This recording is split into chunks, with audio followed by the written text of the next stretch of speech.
The story of how the British colonized us long ago, before the white men came. The land was filled with great kingdoms and proud peoples. The Yoruba had their cities like Oyo and Ife.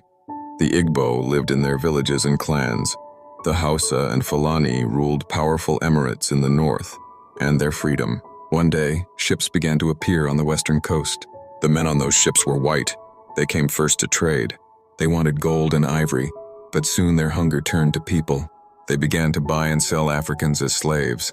The coast of West Africa echoed with cries of those taken from their homes. When slavery ended, the British said they had come now to bring civilization and commerce. They sent missionaries to preach Christianity, merchants to buy palm oil, and soldiers to guard their interests. But behind these came another power, the British government.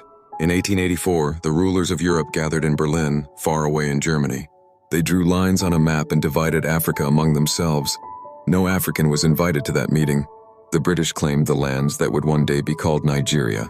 They began from the coast, first taking Lagos in 1861, signing treaties with chiefs. They used force. The British fought the peoples of Benin, conquered the Yoruba towns. The free nations fell until all were under British control. By 1900, the British had divided the land into three parts: the Northern Protectorate, the Southern Protectorate, and the colony of Lagos. They joined them together and called it Nigeria. It was done to make ruling and trade easier for the British. Taxes were collected, a system they called indirect rule. Christian missions built schools and churches, while the colonial government built railways and roads, but always for their own benefit. A new generation of Nigerians began to rise, educated in the schools the British built. Men like Nnamdi Azikiwe, Obafemi Awolowo, and Ahmadu Bello spoke for freedom. The cry for independence spread across the land. After many struggles and negotiations, the British agreed to leave. On October 1st, the Union Jack was lowered. Nigeria was free again, free to govern itself.